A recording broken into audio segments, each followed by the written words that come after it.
देखिए, हम लोग इस वर्ष के समाप्ति पर है, तो इस पूरे वर्ष में जिला प्रशासन के द्वारा जो सरकार की विभिन्न योजनाएं हैं उसको धरातल पर उतारने के लिए पूरे टीम ने मेहनत किया है।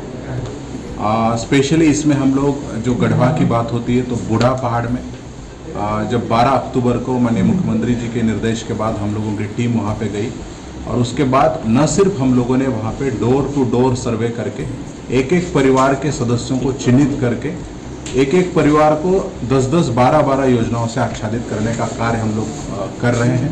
वहाँ पे चाहे पेयजल की व्यवस्था हो, वहाँ पे कार्य शुरू किया गया है। रोड के एस्टिमेट बना के भेजे हैं। बिजली विभाग से सोलर लाइट लगाने के लिए हम लोगों ने समन्वय स्थापित करके प्रस्ताव चले गए, जिस पर कार्य शुरू होने की संभावना हो। कलवर्ट हो या फिर वहाँ का एक स्वास्थ्य उपकेंद्र को हम लोग model health and wellness centre में डेवलप कर रहे हैं, जिसका कार्य अंतिम चरण में है। तो कुल मिला के वहाँ नेटवर्क के लिए भी हम लोगों ने 12 जगह को चिन्हित किया है। बच्चों के लिए खेल मैदान के लिए हम लोगों ने FRA के तहत स्वीकृति देते हुए अगले 15 दिन में हम लोग वहाँ पे कार्य शुरू करेंगे। तो बूढ़ा पहाड़ में भी प्रशासन ने प्रयास किया है कि वहाँ नक्सल मुक्त होने के बाद वहाँ पे सारी बेनिफिशियरी ओरिएंटेड स्कीम और जो मूलभूत सुविधाएँ हैं उसको सरकार के निर्देश पर पहुँचाने में जिला प्रशासन ने तत्परता से कार्य किया है। ज़िले में मुसहर परिवारों के बारे में भी जब हम लोगों को ये बात संज्ञान में आई थी कि 3-3 पीढ़ियाँ उनकी यहाँ पे रहती है, बावजूद इसके वो आधार कार्ड जैसी मूलभूत सुविधाएं, पेंशन, राशन, स्कूल, हेल्थ की फैसिलिटी हो, इलेक्ट्रिसिटी हो, आवास हो, ज़मीन हो, किसी योजनाओं से आच्छादित नहीं है।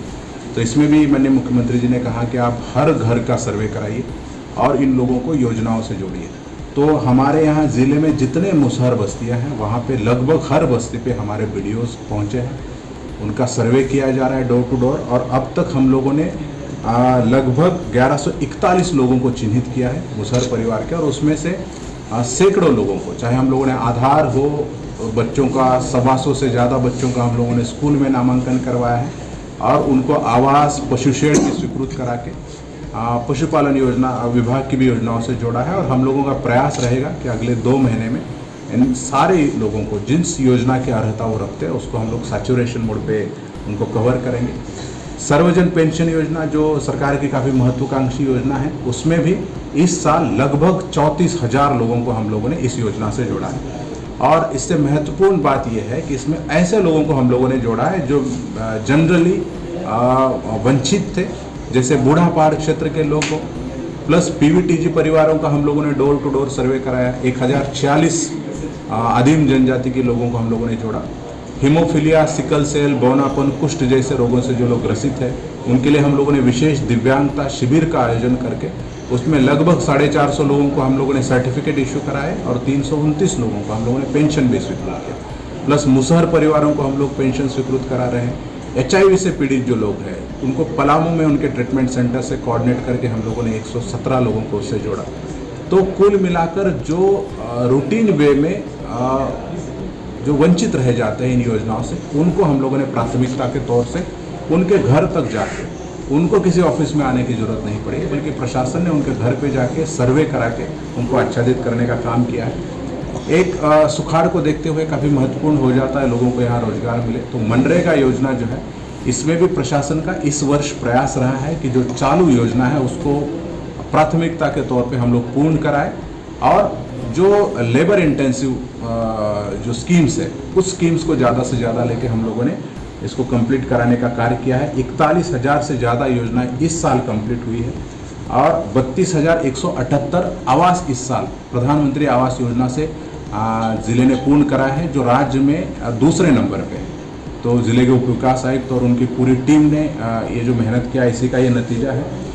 सुखाड़ में भी हम लोगों के यहाँ 2,10,000 लोगों ने आवेदन किया है, उसमें कल प्रथम चरण में 58,000 लोगों को हम लोगों ने माननीय मुख्यमंत्री जी के हाथ से राशि ट्रांसफर हुई। शेष का हम लोग युद्ध स्तर पर वेरिफिकेशन करा के जनवरी एंड से पहले हम लोगों का प्रयास होगा कि सबके खाते में उनकी राशि चली जाए।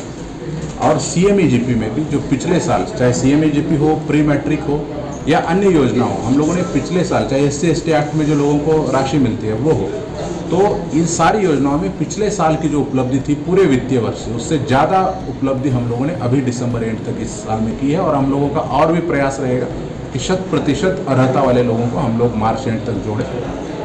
दूसरा, हम लोगों ने, प्रशासन ने यह भी प्रयास किया है कि ना सिर्फ योजनाओं को ज़्यादा से ज़्यादा लोगों तक पहुंचाया जाए, बल्कि ऐसी योजनाओं जिसमें लगातार अनियमितता की शिकायतें मिलती हैं उसमें भी हम लोगों ने काफ़ी सख्ती से कार्रवाई की है। जैसे अगर पीडीएस की बात करें तो पिछले साल 1 एफआईआर हुआ था, इस बार हम लोगों ने 32 एफआईआर किए हैं। हम लोगों ने 34 दुकान निलंबित किए हैं और उसमें 10 के हम लोगों ने लाइसेंस भी रद्द किए हैं। तो ये अपने आप में दर्शाता है लगभग 1,56,000 किलो जो अवैध कालाबाजारी के लिए जा रहा था, ऐसे गेहूँ हम लोगों ने पकड़ा है या चावल हो, और उन पे प्राथमिकियाँ दर्ज कराई है। मनरेगा में भी हम लोगों ने 47 योजनाओं में प्राथमिकी दर्ज की है। उसमें इन्वॉल्व जो भी सरकारी कर्मी थे, जनप्रतिनिधि थे, वेंडर्स थे, सब पे एफआईआर की है और उसमें सम्मिलित वेंडर्स को हम लोगों ने ब्लैक लिस्टेड भी किया है। हेल्थ विभाग में जो अवैध तरीके से क्लिनिक संचालित होते थे, 18 को हम लोगों ने सील किया है और 8 पे हम लोगों ने एफआईआर दर्ज किया है, लोगों को जेल भेजा है, और जिसका नतीजा रहा है कि हम लोगों ने उसमें काफ़ी सारी शिकायतें कम हो गई है और सरकारी व्यवस्था में लोग ट्रस्ट कर रहे हैं। माइनिंग में भी पिछले साल जितने एफआईआर हुए थे पूरे वर्ष में, उससे ज़्यादा एफआईआर हम लोगों ने अभी तक किए हैं और आगे भी हम लोग बिल्कुल ये सख्त निर्देश दिया गया है कि किसी भी तरह की अगर सूचना मिलती है इलीगल माइनिंग की तो उसको हम लोग प्राथमिकी दर्ज कर रहे हैं। उसमें इन्वॉल्व जो भी व्हीकल्स आते हैं उसमें राजसात की कार्रवाई कर रहे हैं। कुल मिला के ये हम लोग बहुत स्पष्ट है कि किसी भी योजना में किसी भी तरह की अनियमितता की शिकायत मिलती है तो उसको हम लोग सख्ती से लेंगे।